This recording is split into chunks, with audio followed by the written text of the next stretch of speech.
this VTuber that like nobody had heard about it, about her before this happened, that actually got arrested. She released a post saying, "Good afternoon, Bun Bun. Sincere apologies for the absence. Mimi has a long story to tell." On Monday, April 20th, Mimi was arrested by the UK police for possession of her artwork and her artwork alone. She's currently on bail, pending the outcome of a criminal investigation into her account and activities. All of her devices were seized as a result of the arrest. As a result of her bail conditions, Mimi has to move to a new account and is required to use a header name on her new account that her bail officers have agreed to. That's crazy. The account in question is at Mimi Yabai. Per her bail conditions, her activities for the foreseeable future have to be both safe for work and fully transparent in order to prevent a breach of her bail conditions. Mimi apologized sincerely from the bottom of her heart for letting all of you down, for disappointing you in such way. And apparently, like, part of her bail condition is that she has to self-dox,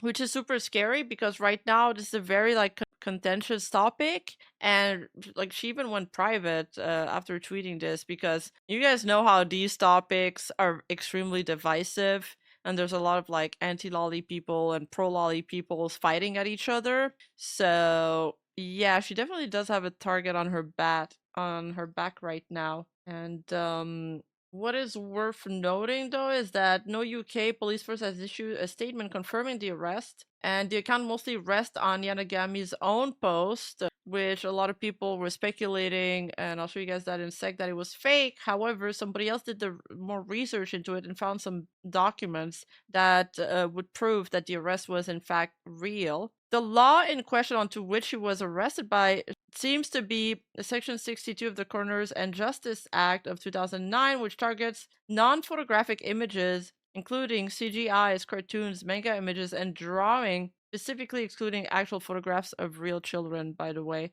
So that law actually requires no victim, and whether or not an actual child was harmed is legally irrelevant in her case. A drawing actually is sufficient for her arrest, which is, it's crazy. It's crazy. This person was kind of doubting her story, especially the bail part. As someone who is a former police contractor, which I have talked about openly, several things in the Mimi Yanagi case do not add up, and I would be very careful believing her post. Best case, she's grifting. Worst case, she had way more than she's letting on. That person had more posts, I believe. There's a few surface things to note here. She left out several bail conditions from her initial post, and those bail conditions are very serious. I would like to know why certain sections are redacted. Reading this, it's very clear she broke bail. Somebody responded to her. Multiple people who are close friends with her have confirmed her circumstance. So I was getting these questions a lot regarding Mimi's arrest, and with her permission, I give her bail bond form right here. Sadly, yes, gamer, she was arrested for her commissions and is being treated like she did something to a real kid. The UK is cook chat, and this is apparently the document of her bail condition. Remember your rights while being detained. Why did the police need my device? They confiscated her stuff. Pre-charge bail with conditions. Ground reasons: prevent interference with witness. Do not have unsupervised contact. Not to use any internet-enabled device unless that device is capable of displaying browsing history. Not to delete the browsing history from any device. To make a device capable of accessing the internet or stories digital image available to a police officer for inspection upon request. My opinion, if this is true, it sets a terrifying precedent. I imagine the government being able to force VTubers to dox themselves for whatever reason it wants. I don't know. Some people are saying that the arrest is true, but now they're doubting the bail conditions. Worth noting, Reiko's from the UK.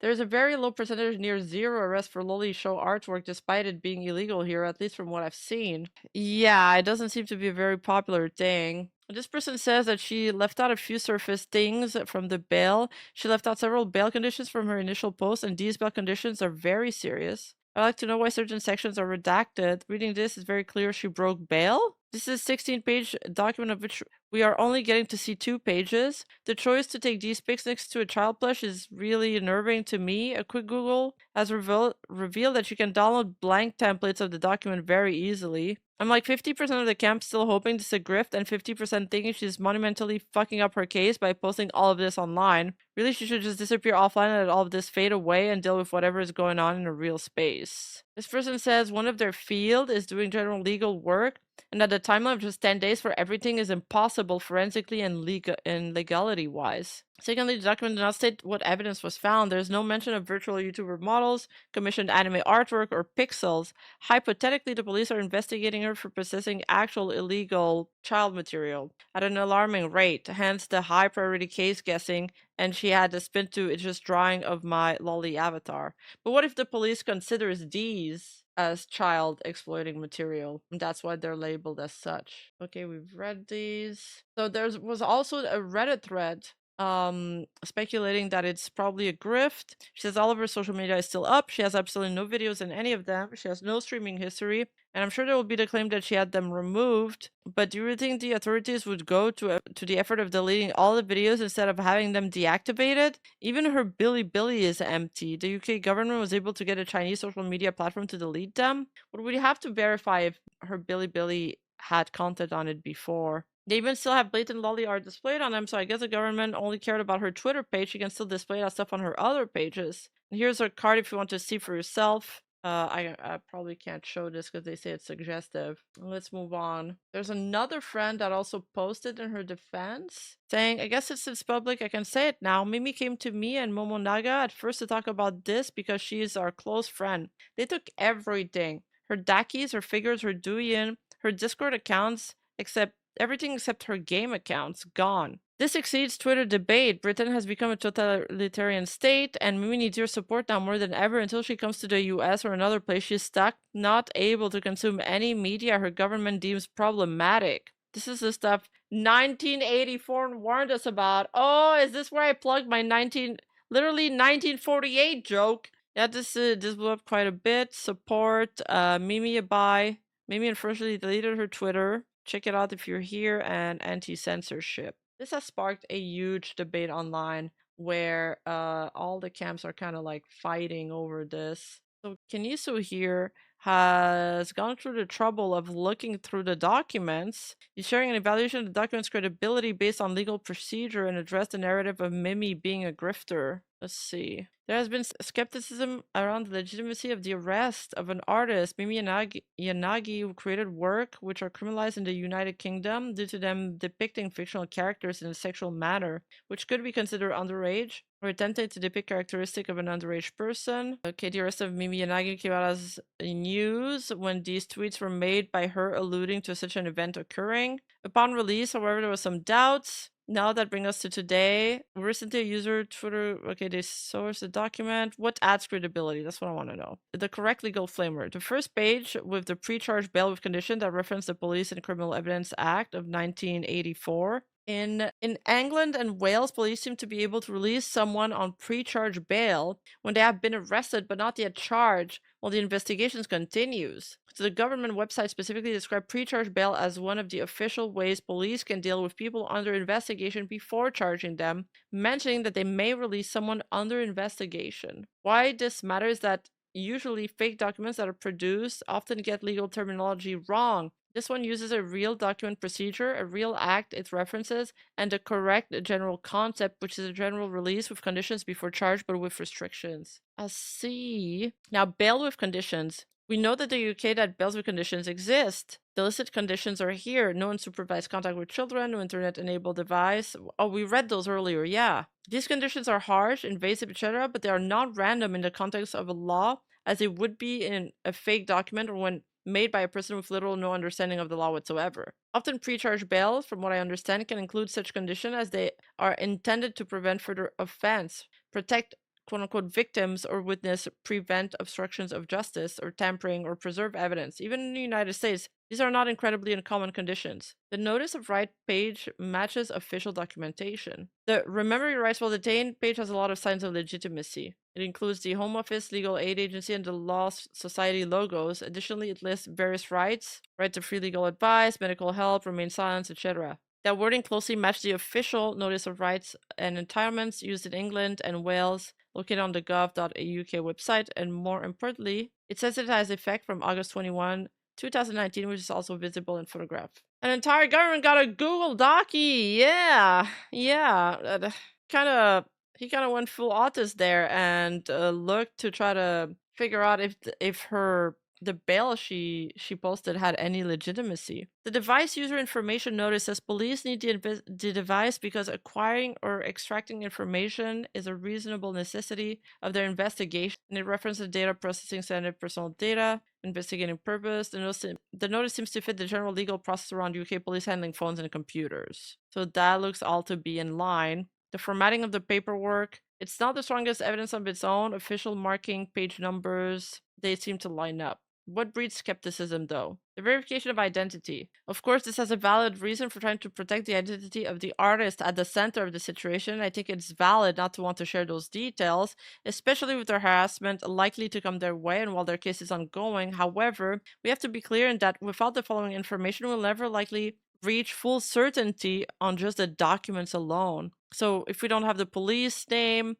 the custody number, the date and time of the release, or the bail return date or a signature, and because they're redacted, we have no way of confirming the docs. He's saying, in my mind, these documents are not obviously fake or for the purpose of grifting, as some seem to think. There's little to no gain if these documents are fake. For one, Mimi would need to stop doing content. They become popular because it would be incredibly suspicious if they continued, and they would lose everything if they become exposed as illegitimate. That's kind of a good point. Furthermore, they provided both of their accounts nearly soon after their statement, so there is not even a social following aspect to be gained there. And they haven't even asked for a donation for a legal case, which discounts a financial benefit. I guess some people could say that their friends asked for money for her, but I don't know how much they've raised. And lastly, this would paint an immense target on their backs, which wouldn't be worth it considering the extent people would go to find more information about them and potentially harass them further. Why I think it's credible, these documents undeniably do contain specific details that match documentation and procedure outlined on the gov.uk website, like Pace 1984 pre-charge bail with conditions, the 2019 notice of rights wording, and seemingly realistic restrictions that are device-based. My conclusion is that these appear to be credible UK police docs, and I'm inclined to believe that this is the case. However, we all have biases, including myself, but based on all apparent information I could find and reference from, this all seems to align with what one would see in documents if this was a legitimate case. I will act as if this is credible until shown otherwise given my own evaluation. Interesting. So now that this is... Okay, so people were like, oh, this is obviously fake, it's made up, it looks nothing like a legal document. I guess they were kind of speaking out their ass because it doesn't look obviously fake, but you could still have your doubts that it is more like it. The whole bond stuff is not confirmed. I mean, and we're not going to be able to tell if it's real or not without some specific information that have been redacted.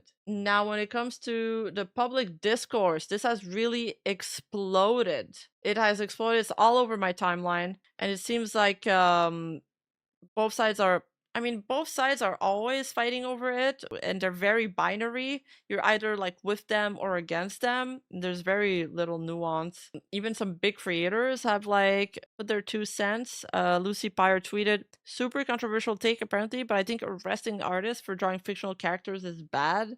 Dante's, like Daniel's girlfriend, went after Shibi Reviews, saying everyone defending this individual is a PDF file and self-reported. Don't give a fuck. You probably got a PDF on your PC. And Japanese people have been speaking about it because there's some Japanese Twitter news outlets that have reported on it. So this person, first of all, let's talk about him. Lolly CON and PDF bait artwork should not be a part of the art community. That shit is gross, and you're sick if you like that art. And then this person responded, this Japanese artist, as a guru artist, because this person draws like gore and like anime girl. It's been found out that this person draws like anime girls like being disembodied and stuff, like gore stuff. As a guru artist, I will tell you very nicely that you're not the exception if this becomes normalized. They're not going to stop at what you don't like. They'll come for you too. To an outsider, your art looks like Lolly CON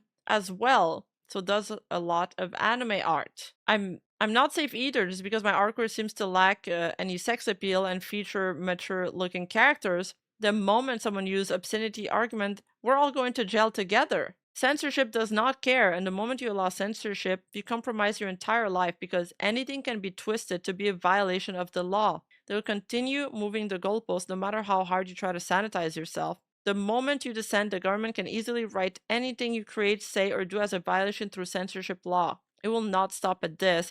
And this person is particularly unhinged, by the way. They have this other tweet that I found in the reply. Like, other people are, for example, responding, then why isn't this banned? Or Lolita the book. You can't just enforce law when you feel like it. Then why isn't this banned? Or Lolita the book, you can't just enforce law when you feel like it. And then this person responds, yes, it should be banned because it's child explicit content. It's not my fault. I can't enforce the laws, but I would if I could. Why do you think I'm using my social media platform to speak out? It's so crazy that we're just like gonna keep stretching the definition. Like, these are famous literature books and they want them to be banned. Like, I'm worried. Like, I understand that some people can be uncomfortable with this person's content. Like, you don't have to like it. I think that's what most people like misunderstand, is that you don't have to like it. You don't have to agree with it. You can even hate it. But that doesn't mean you should want it to be illegalized. Because once it becomes illegalized, it's such a slippery slope.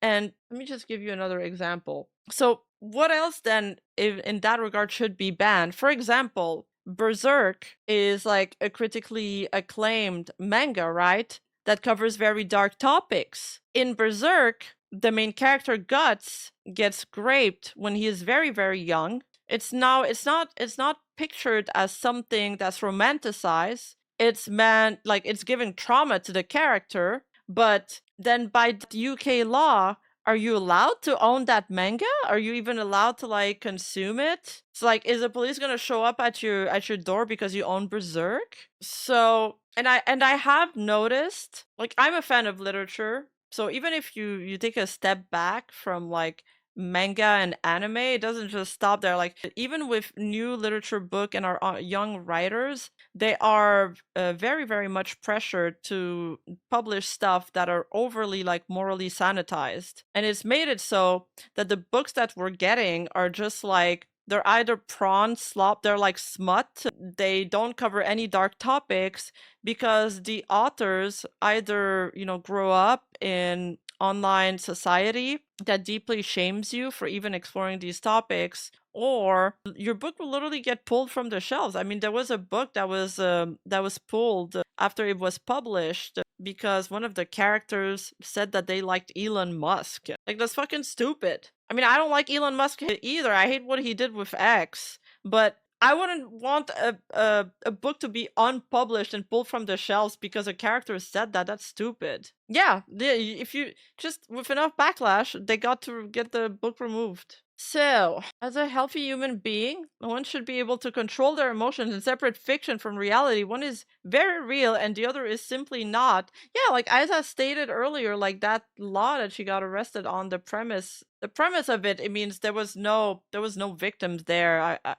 Listen, I don't live in the UK, but if I was a taxpayer there, I think I would want my taxpayers' money to go to crimes with actual victims. As for the other side of the argument, I mean, let's talk about it a little bit. I think a lot of so there's two sides, okay? There's one side that thinks that everybody that consumes lolly or lolly show content is a PDF file. And then the other side is like, no, there's absolutely no PDF files in our community at all. I mean, I think both sides are a little bit wrong there. I mean, one more than the other. Because in every taboo in kink community, it is possible that bad actors like infiltrated. I always give this example when we talk about this. If you've been a old viewer of mine, you've heard me say this. But there was this one lolicon artist, and it was a Japanese artist. I saw this on the timeline. And then at one point, I saw him tweet that he realized that one person who had recently followed them seemed to like or have a deviancy toward consuming like child explicit material. And they were deeply grossed out and offended by that. Like, they were disgusted and they blocked them and they were like, please don't ever interact with me if you're into that kind of stuff. So, yes, bad actors will probably will probably seek out that content, but that doesn't mean that everybody that consumed this content is into that kind of deviant stuff. And it's kind of up to the communities to regulate that, and law enforcement agencies to go after these people who actually have, mental illness and what's it called, personality disorders. The problem why this is such a contentious topic is that there's just such little research that have been done, and that's why both sides have been going at it for so long, because nobody has like good statistics to grasp on. The way I see it, everyone has some deviant fantasy and we give them too little credit for actual moral boundaries and self-control. I mean, it's kind of like, if you shoot up people in GTA, does it make you want to go shoot up people IRL? I think you need to have like a certain disposition towards that. Like usually you have low impulse control, or it's somebody that takes advantage of weaker victims. They're like opportunistic crimes, or it's they fall into like the personality disorder, sociopathy, and all of that. These people, they don't have empathy towards other people. They don't feel guilt, all of that. So compare sales of GTA to murders. That's the ratio. So, I mean, I try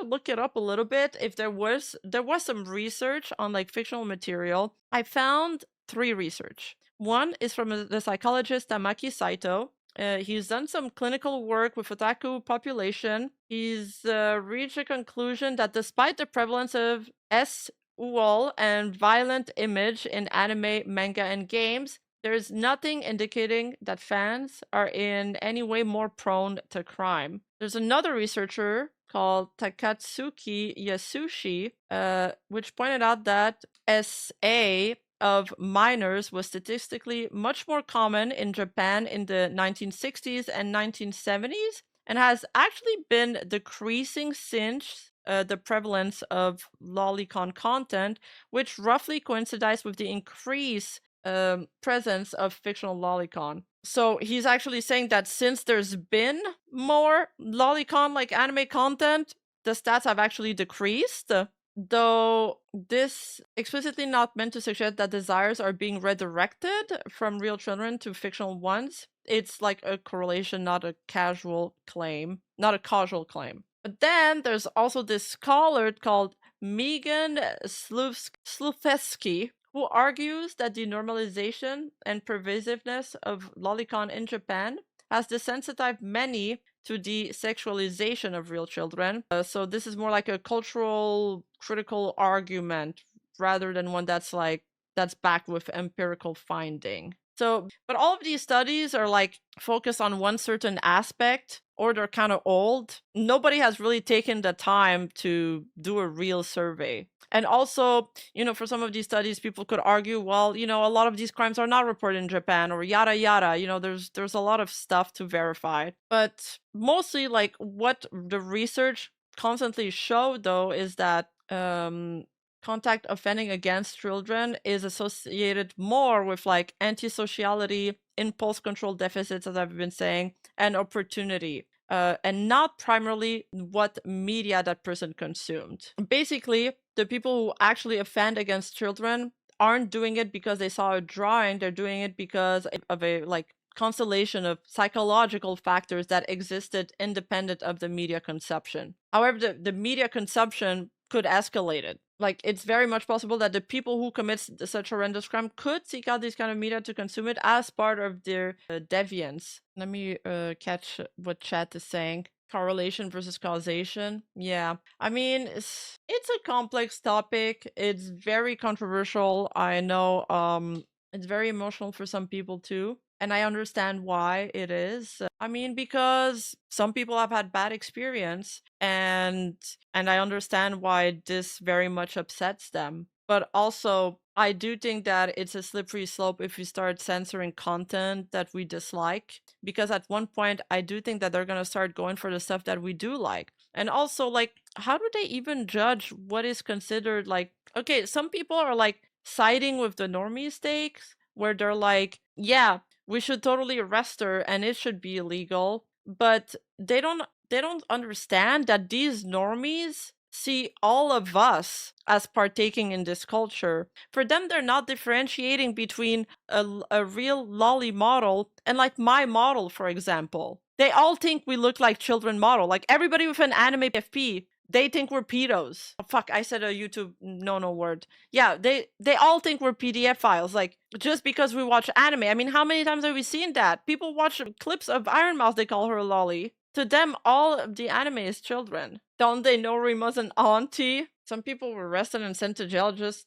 for tweet who critics UK politics. They can't do that there? They have a law against that? Yeah, like Brittany Venti hated on Iron Mouse and Gargura. I mean, Gargura is actually a lolly, but I would not consider Iron Mouse model a lolly at all. The way they'll judge it, they'll actually look at the character and determine if the age, one, that is also predatory in itself, and two, they can actually affect your model, for example. That can affect your model? What do you mean? The topic gets muddied by so many vocal anti-lolly, and anime is for PDFs. People who get busted for being real PDFs, like Dr. Pizza, there's a list. Yeah, Brittany Venti also called Iron Mouse doing PDF bait, and so did Gura. She said that about Gura. There's also... yeah, somebody even gives the Berserk here. So I get a confirmation I was right not even hours later. Stop thinking that this stops. The fact people are even scared should be telling of what's happening in Britain. Am I going to be arrested in trouble breaking the law for buying obscene manga from abroad? Hello. I have recently ordered a manga series Kaze to Ki no Uta, or the Poem of Wind and Trees, from France, and that is the one other language I can speak, and they have not published a manga officially in the UK yet. It's a manga I've read online before and enjoyed and want to get a psychical copy of it. The problem is that I'm worried it might be considered as obscene in England. The manga is very dark and deals with themes of incest, rape, and SA, and has panels of its main character Gilbert, who is 14, being raped. It is not presented as an erotic, but as an act of cruelty and violence. When I bought it, I wasn't thinking it would be an issue of it, as it is of artistic merit and is obviously a pen and ink drawing, but my friend said people have been arrested over this. I do know that I own another manga called Berserk, which has a scene where the main character is raped as a child. Again, this is presented as brutal and horrific, but you can buy Berserk from Waterstone in the UK, and it seems that Waterstone wouldn't sell something illegal. I'm personally of the opinion that here in the UK, oh, you're from the UK, there's a culture that is designed to give police power on the premise of preventing harms widely. For example,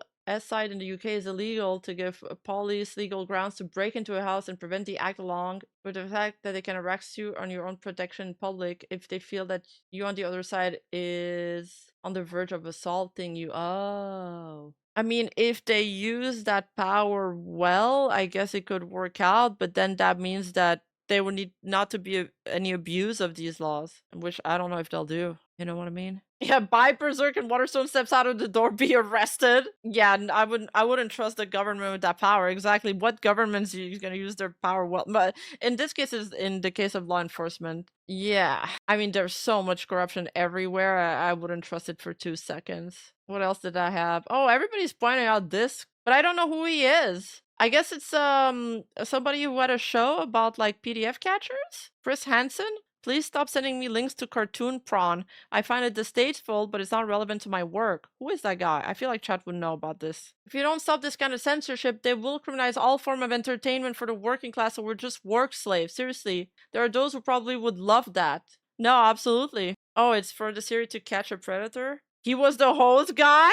I don't trust them to use it properly. I do think something like Berserk would not be valid since it's not pornographic. I mean, Berserk has a lot of hentai. Even some like... It's not called bestiality when it's with monsters, but there's a lot of like monsters sex scenes. A lot. Like it could almost be a hentai. Question, what about characters that are in high school like Marine and other popular ones? I see a lot of people ignore when they are also underage regardless or defended as they look old enough. This is something that the fandom constantly fights about. I mean, also, even shipping fandoms really fight about this. Like, I have a few like, you know, BL fandoms pop up on my algorithm from time to time, and the fandoms will literally go into shipping wars against each other because like two characters that are like canonically 17 are dating, but like everybody in anime are like around this age, and then they'll get called like PDF files for shipping them and stuff like that. It's wild. It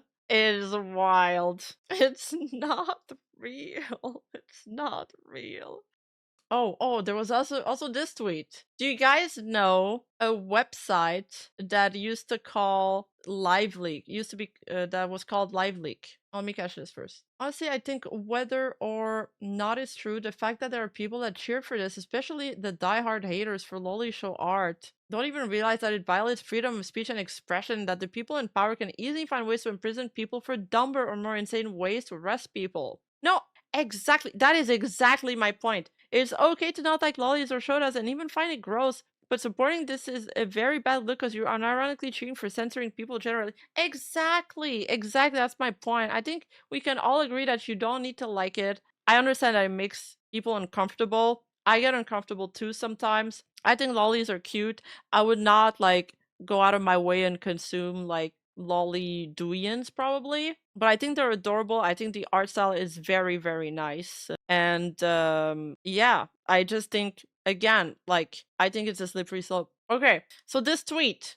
Apparently this is the guy of a website that's oh, he's a co-founder of LiveLeak. And he QRT'd this criticism of the article about the VTuber, saying, for the record, the demented shitstain was arrested for quote unquote art depicting children in S situation carrying out S acts. Yep, they aren't real children, but if you draw this stuff or enjoy it, then just be glad you're getting arrested and not simply being thrown into a wood chipper. This guy gets community noted because he's the co-founder of LiveLeak, and LiveLeak often hosted videos of gore and extreme violence. Yeah, the guy from the gore side said that. I mean, if you carry that line of thought that consuming this content turns you into seeking out this content with real people, then by consuming gore, wouldn't that mean that you would also want to chop people up in pieces? Gargora was enjoyed by 50k people in the Dodger Stadium. Arrest them! Let me see if I have other tweets. This person seems to be having some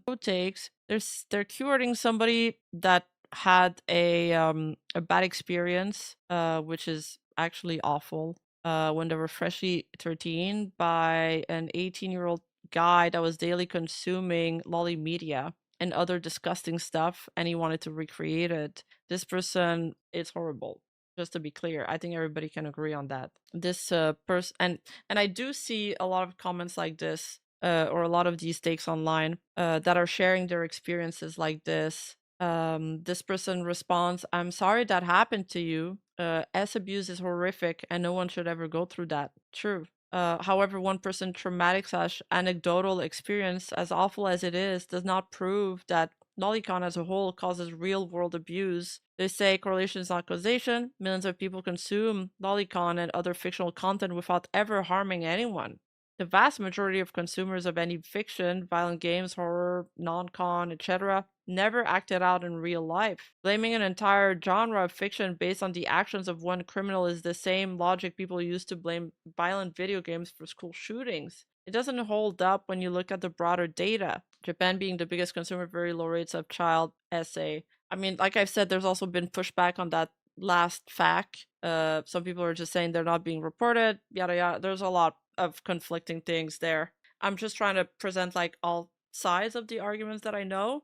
But yeah. Also, I mean, I feel in that regard, then Euphoria should be like probably banned from the UK, but I get that law actually has a section where they say that it does not apply to like recreating it for prawn. I'm pretty sure. I feel like I read that somewhere. That if it's like in the context of like prawn videos, it's fine. So I assume it's fine for movies and shows. I'd have to find a source. Like, don't quote me on that. If they consume it regularly, they begin to sing it as normal, they start doing it. I mean, I think, again, we can't really make these claims without studies. And so far, the studies that we've seen aren't conclusive of that. There seems to be, at the very base, a deviancy or a personality disorder that's at play there. Like some kind of psychological weakness. That's a violent video game argument all over again. Yeah. Also for some reason, some people think that it's two different things. They're like, no. But before violent video games, it was metal music. They were saying it was satanic. I totally understand the emotional response, yeah. I do know people that are parents, and most of them take an emotional response rather than a logical one when it comes to lolicon. Yeah, I get it. No, I get it. It's hard to defend it. Like, it looks weird defending it. I think that's why there's such a huge negative response compared to things like violent video games, horror movies, etc. Yeah. I think if Wally gets censored, people will just move on to other things they find problematic. I mean, it's more that I'm worried that the government will move on to something else they find problematic. Yeah, I think there's a line like mentally that you can't just cross by playing violent video games or anything like that, or something can just turn you into a PDF file. It doesn't work that way, really. Yeah. And even before they wanted to ban dancing. Yeah, I mean, they banned alcohol for at one point in America. I could believe serial killers would enjoy violent videos, true, but people think it turns kids into violent people, which I don't think that makes sense at all. Yeah, I mean, it could probably make them more irritated if they spend like 10 hours a day playing video games. But yeah, absolutely. To go as far as to go and commit those acts, I don't think so. It's not about solving real problems, about moral policing. Again, I'm kind of just hoping that the entire thing is like made up or like not real. Still. Also, for future context on the UK policing with regards to things like this, there is a distinct point of difference. The law isn't treating the idea of if then that. Bearing in mind my previous comment on prevention of harm, CSEM is not just criminalized as an action, it is an item treated as a contraband substance, similar to how drugs are treated, to allow the police to raid potential. Oh, yeah, I see. That makes sense. Rima, murder didn't exist before video games. Oh, my bad. I didn't know that. Yeah, it could be an inhibitor, maybe. At this point, it would be worse if it was fake. Would it be? I don't know. I think it'd be better if it was fake. It would just be like that one girl's crazy for faking it all. Overall feeling, you can argue all this, but it's hard not to sound like Chibi when he gets on Pro Lolicon and you don't want to sound like that. It is what it is. I mean, I'm just kind of anti-censorship, not just for that, but for most things. I think people should be allowed, especially in media. Like, I'm not the kind of person to just adopt all of a group's arguments and point of view just because I feel like an allegiance to that group or whatever. Like, I don't give a shit about that. I just think it's the correct take, and I think I would have that take even if I didn't appreciate that kind of content. Like, I would have that take for like vor or like furries or like weird stuff, or fuck, there's literally a kink that's like adults dress up with diapers and shit. And it's fucking weird, but people do it. Like, I don't think they should be arrested for it. It's, I think a lot of people find that kink weird, kiss eye. Oh, there's a convention for it. How do you know that? Hold up. There's also, do you guys know, there's also a kink where people, one of the two couples role play as a farm animal. And the other, like, grooms them and pets them and all of that. I feel like that one is not as shocking. But, yeah, I mean, that doesn't mean that you're gonna be into bestiality. Like, at the end of the day, they're still attracted to humans, you know? There's a kink horseplay. There is. It's actually quite popular. I only know about this because I once walked into a sex shop and I asked what the butt plug with the horse tail was for. I wish I didn't ask that. I wish I didn't. I didn't need to know about that. There's some stuff you don't need to know about in life. What did I just walk into? Yeah, they also had like harness and all of that. That was before Uma Musume too. I mean, I walked out. Yeah, I was just curious. As soon as you like Leah in a cat girl maid outfit, suddenly people think you want to fuck cats IRL. I know, like, fuck. Hey, you! Don't forget to like and subscribe and hit that bell button. And I'll see you in the next video.